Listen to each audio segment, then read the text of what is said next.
عملية إطلاق عملية القرض السندي. الندوة الصحفية تعقد الآن بمقر وزارة المالية بأعلى العاصمة، فلنستمع. المخزون المرفقي كما يقال بالعربية، المخزون المرفقي أكبر مخزون مرفقي في المنطقة. هذا الاستثمار الرواق الأول من الاستثمار الاقتصادي له طابع اقتصادي كبير، لأنه لولا هذا التدخل تاع أنهم يستثمروا بهذه الصفة.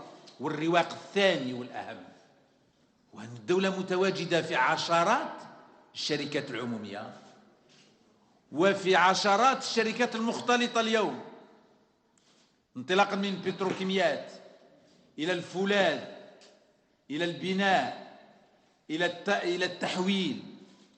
toutes les joint ventures comme on les appelle, l'investissement de l'État dans les entreprises publiques d'une part, mais dans les entreprises qui sont des entreprises mixtes, il y en a de plus en plus. Hier, il y avait des signatures.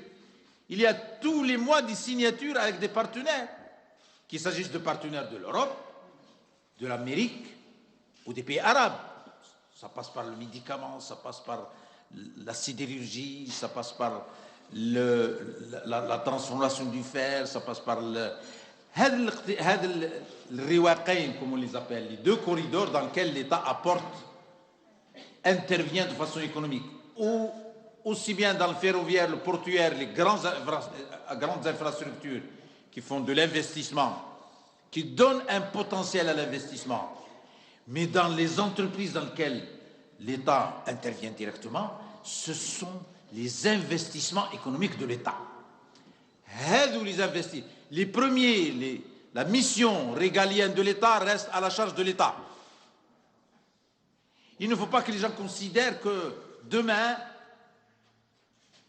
l'argent qui va venir, l'emprunt obligataire va financer les écoles primaires. Non. Les écoles primaires sont à la charge de l'État. Ou alors il va financer les infrastructures de la santé publique. Je fais une différence entre la santé publique et autre chose. Non. Ou là du centre de formation professionnelle. Non. C'est à la charge. Ou là la politique de solidarité nationale. Ça, ce sont des missions qui sont dans le programme présidentiel, qui sont maintenant dans la Constitution, qui sont à la charge de l'État. Donc l'État continue à les financer avec les moyens définitifs de l'État. Les moyens définitifs de l'État, c'est encore une fois trois choses. C'est la fiscalité pétrolière qui descend, oui. La fiscalité normale qui augmente, puisque la première année, moi je l'ai dit, je continue à le dire, même s'il y a certains de mes amis journalistes qui ont dit, le ministre des Finances a peut-être. Cette année, nous avons la fiscalité non pétrolière qui est le double de la fiscalité pétrolière. C'est l'une des premières années où nous abordons un virage salutaire, mais qui n'est pas achevé, dans lequel la fiscalité ordinaire se substitue à la fiscalité pétrolière. C'était l'inverse il y a 10 ans. Il y a 10 ans, dans les années 99, c'était l'inverse. Mais il y a aussi les dividendes de l'État. l'État عندها عوائد من استثماراتها، سواء استثماراتها في السوناتراك أو في السودان الغاز أو في الكوسيدير أو في الأسنتيا. هي مستثمرة مثل المستثمرين، هي مساهمة مثل المساهمين، مثل المساهم الأجنبي الذي يأتي ويصبح بقانون جزائري، ومثل المستثمرين الخواص. فإذا c'est pour vous dire d'emblée que ما نحن بصدد القيام به بهذه المبادرة وبمبادرات أخرى إن شاء الله ستكون عن طريق الخزينة أو عن طريق السوق المالي. الإحصائيات الفعلية هي في الحقيقة تجاوزت 6%، ربما حتى 6.5%. إذا نعم. عفوا أقاطعك عند هذه النقطة لنستمع أيضا لما يقوله الآن وزير المالية. قرضا تضامنيا هو قرضا اقتصاديا وفرصة اقتصادية لا غير. Il y a un élan de patriotisme, c'est vrai que nous allons, mais c'est une opération purement économique. Qui offre maintenant 5,75 de façon qui offre? Je vais revenir à nos amis banquiers. Qui offre maintenant? C'est une داير تشوفها غدا ان شاء الله فيها اشياء مكتوبه عندكم اظن، يقولوا فرصه وعائد، une opportunité un rendement. هذا هو من بين لي لوغو اظن اللي حسب ما اعطيت لي موجوده. C'est une opportunité économique. Nous sommes en milieu économique. Nous ne sommes pas dans une opération dans laquelle on demande une solidarité nationale. C'est un investissement économique. Même si l'élan patriotique va l'emporter. Dans la crise qu'il y a, tous les grands investisseurs, tous les grands promoteurs se tournent vers leur pays d'origine. Moi, je suis خادم الجزائر في الميدان المالي، ولكن عندي علاقات مستمرة مع وزراء المالية في جميع البلدان سواء كانت عربية أو غير عربية. كل الاستثمارات الآن عائدة إلى بلدانها في الغمامة الكبيرة هذه، سواء الغمامة التي تخص القضايا الأمنية أو الغمامة التي تخص الانكماش الاقتصادي اللي يسمى بالانكماش بل الركود في بعض البلدان، لا ريسيسيون، أو القضايا التي تمس التأمين على أموال الناس. راهم راجعين، الرسامير راجعة إلى بلدانها، ونحن إن شاء الله نأخذ الإجراءات اللي ترجع. سأخذ إجراءات حتى مع المصارف، وأقولها قبل مع السيد محافظ البنك المركزي، حتى ترجع إلى الوطن جزء من مدخرات بالعملة الصعبة لنوت دياسبورا. سنأخذ إجراءات تحفيزية في هذا المجال. كل البلدان متجهة الآن سينرجي dans tous les mondes، من أكبرهم إلى أصغرهم. ثالث شيء الذي أقوله، فأود إذن أن أقول بأنه استثمار اقتصادي. نعم، إذن كما كنا نستمع لوزير المالية فقد تحدث عن القرض السندي باعتباره كما أسمى هو فرصة وعائد اقتصادي في نفس الوقت الذي يساهم في دعم الاستثمارات. كما عرج إلى نقطة أخرى مهمة وهي إمكانية استرجاع أموال أو مدخرات الجزائريين في الخارج. ربما نعود إلى كلمة الوزير. في المدى المتوسط أو في المدى الطويل، لأن استثماراتها هي في المدى الطويل، تأمل أن تربح أكثر من 5%. هذا نوع من un partage de gain économique. حتى من يؤول الأشياء من خلال الفائدة أقول بأن صح هو عائد. إذن أستاذ المالية هي المضمونة أكبر ضمان، لأن الدولة بضخامتها بشموخها هي اللي تضمنه. فإذا بالنسبة للمواطنين والمواطنات إن شاء الله، وبالنسبة للشركات خلال 3 سنوات وخلال 5 سنوات، القضية هذه مضمونة من الدولة. سادس شيء وأنه اخترنا مثل ما هو التعامل في جميع البلدان، أن هذا القرض سيكون اسميا أو سيكون للحامل. القروض اللي انتم هي موجوده عندكم، هذه اللي تشترى ابتداء من 17 ان شاء الله في جميع المواطنين يشترون هذه القسيمات. راهي اظن راهي في من بعد فليدوني بتتربع ولا بعد بخروجكم بعد ستكون لكم هذه هي القسائم التي تشترى. كاين قسيمتين، كاين قسيمه أو ان سيبور بقسيمات كلها هي ب50,000 دينار. فإذا ما يقدرش واحد يشري 10,000 وكذا، ب50 50,000. كاين قسيمة ل3 سنوات، كاين قسيمة ل5 سنوات. القسيمة ل3 سنوات فيها مدخول سنوي ب5%، والقسيمة ل5 سنوات فيها 5.75%. هذه الأشياء سأتي فيما بعد، هي تكون عندما يروح يشريها واحد يختار يديرها لاسمه، يقول فلان بفلان، أو يقول أنا لا أريد أن تكون للحامل، يديروا له يطبعوا له يشتريها، يعطيها لزوجته، يعطيها الأم، يعطيها. المهم هو أنه الدين هذا الوقت اللي تنتهي 3 سنوات، الحامل لهذا البطاقة هو الذي يرجع له دينه. إذا كان اسميا ترجع له اسميا، إذا كان للحامل ترجع لمن يحملها. فإذا اخترنا أن تكون هذه الليونة، حتى واحد ما يحبش تكون لاسمه أو يحب يعطيها لغيره، au porteur, il y a donc une option nominative, une option au porteur, qui est une flexibilité comme toutes les opérations de ce type. خامس شيء أو سادس شيء وأنه نحن في مرحلة احتواء مالي. Nous sommes en pleine bancarisation. En pleine bancarisation. Depuis l'année 2015 et depuis la loi de finances complémentaire de 2015, nous sommes en pleine bancarisation et inclusion bancaire. L'inclusion bancaire et l'inclusion fiscale, ça veut dire توسيع الأموال اللي تمشي في الاستثمار وتوسيع الوعاء الضريبي حتى إن أنقصنا من النسبة. Dans cette opération d'inclusion financière et fiscale, les gens qui vont se présenter dans les réseaux demain vont payer comme ils veulent, comme ils le souhaitent. اللي يشري قسيمتين ب 100,000 دينار يخلصهم بشيك، يخلصهم بشيك، يخلصهم بتحويل، يخلصهم بتحويل، يخلصهم بنقد، يخلصهم بنقد بدون حد. Quelqu'un qui vient acheter, il peut acheter par chèque, il peut acheter par virement, il peut acheter par cash. Il se présente, je vais vous le dire, il achète et il choisit d'acheter. يديروا له اسمه او يديروا للحامل، لكن يديروا المهم احنا لينا on gère un numéro.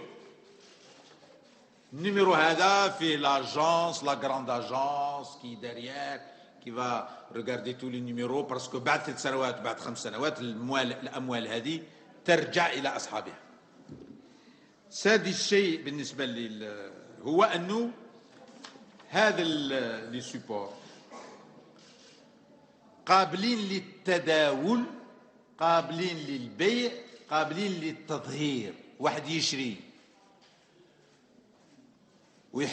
ويحتاج الأموال، يمكن أنه عن طريق البنك يقدر يعطيها لغيره ويحل محله، لأنه ممكن واحد يحتاج الفلوس. لكن أنا أظن أنه في كثير من الأحيان هذا سيتان بلاسمون، توظيف.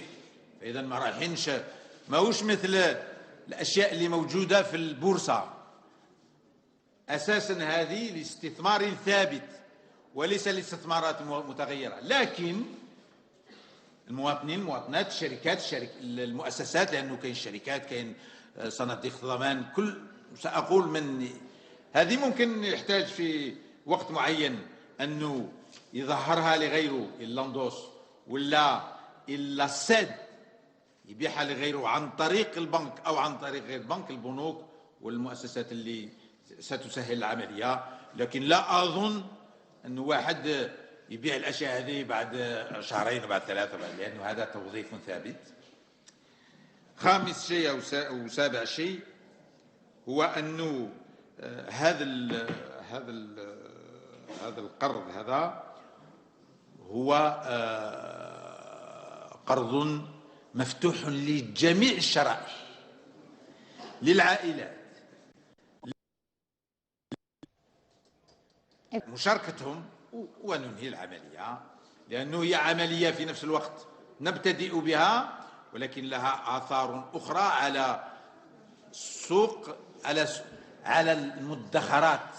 لأنه حتى اليوم البلد فيها مدخرات وما مش عارفين وين يديروا فلوسهم الناس. فلهذا أنا كان لي أن قلت ولا زلت أقول بأنه المدخرات اللي متواجدة ورايحة للمضاربة في سوق العقار أو للمضاربة في سوق الذهب أو للمضاربة في أسواق أخرى، بدأنا نعطي فرص لأن لا تبقى الأشياء مكتنزة. حتى اليوم فعلا البلد فيه مدخرات سواء لأشخاص أو لعائلات، ونحمد الله اليوم اللي تكون فيه ثروات كبيرة نقية فعلا. لكن الآن ما فيش فرص، بدأنا ندخل وسنأخذ مبادرات أخرى، بحيث أن الجزائريين والجزائريات، الشركات اللي عندهم مدخرات دي زيبارد كي اون دي زيكسيدون، ما يشدهمش الاكسيدون في الكفر. هذه مثل الدم اللي يسير في لو كور هيومان، الاكتناز هو مثل واحد يمي ان كارو يبلوك لا سيركيلاسيون دو سان. المدخرات لابد انها تجري في شريان المجتمع والاقتصاد. هذه من الاشياء التي تمكننا من هذه الحركيه.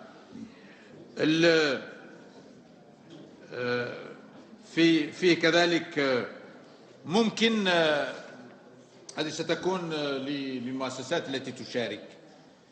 المعلومات موجودة في الجيشي، فيه كاين اللي ياخذوا هذا القسيمة وكاين المدخرين الكبار. المؤسسات عندهم نوتر فورم سي لو ريسيبيسي، يسموه ريسيبيسي لأنه إذا واحد جاء ما شاء الله عنده كذا ما يمكنش ياخذ 50,000 وإلا لازم له قفة كبيرة. فإذا كاين فورمول اسمها لو ريسيبيسي يعني الوصل، il est formaté, il est sécurisé, il est codifié، يعطى للمدخرين الكبار بنفس الحقوق عوض أنه يأخذ 10 12 15 20 مثل هذه، يأخذ un seul récépissé qui a les mêmes valeurs juridiques مثل هذه. لماذا؟ لأنه في أشياء، في شركات، في صناديق، في ممكن ستصل إلى مستوى كبير. فهو إذن عملية اقتصادية، عملية تقتسم فيها الأرباح الدولة والمدخرين، مفتوحة لجميع المدخرين، من أولى لبنات النمط الجديد لتمويل النمو. أقول لتمويل l'un des premiers jalons d'un nouveau mode de financement de la croissance. شيء يمكننا من الخروج تدريجيا من الإنفاق الحكومي إلى الاستثمار السوقي. On sort progressivement du budget au marché. Et de mon point de vue certainement du ministre, point de vue des économistes, c'est l'une des voies salutaires. Aucun pays ne peut vivre tout le temps sur l'autofinancement budgétaire. Personne. Vous qui êtes, nous tous qui sommes sur la 4G, sur la 3G, même les pays qui ont 5 fois, 6 fois, 7 fois plus. Je viens de rentrer de Manama, du Conseil des ministres arabes, il y a 48 heures. On était ensemble autour d'une table, tous les ministres arabes.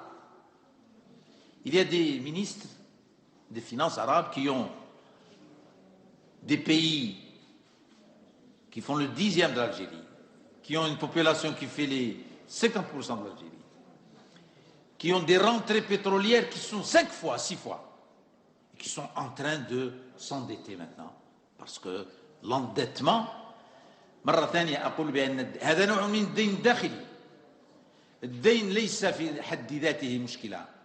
استعمال أموال الاستدانة هي اللي لابد أن تكون فيها يقظة.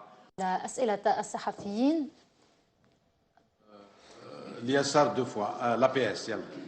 Je vais mes amis qui parlent اللغة العربية أحسن مني, je vais peut-être maintenant répondre en français parce que la première partie était totalement en arabe.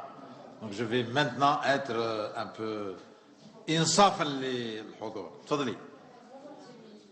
Vous avez clôturé l'opération avant l'écoulement de 6 mois, c'est-à-dire à la tête de la Fontaine, toute la France. Et quelles sont les garanties offertes aux... Quelles garanties vont faire l'État pour les souscripteurs? Quelles garanties? Quelles sont les garanties? Justement, je pense que les souscripteurs pour la garantie de cette... Ah non, ça n'a rien à voir avec la garantie. Et quel est le plafond de cet emprunt, puisque vous avez dit que vous allez clôturer le plafond pour faire les في ذلك فليتنافس المتنافسون. C'est-à-dire que ça c'est, j'y réponds, que nous avons en tête un seuil. Si on atteint le seuil après 3 semaines, on a fait le plein. Et les gens vont avoir d'autres opportunités. Mais si nous n'atteignons pas ce plein, on continuera. C'est un seuil temporel ouvert par rapport à un seuil que nous. Donc il y aura l'opportunité sera ouverte à tous les souscripteurs jusqu'au moment où on considère que le seuil est atteint.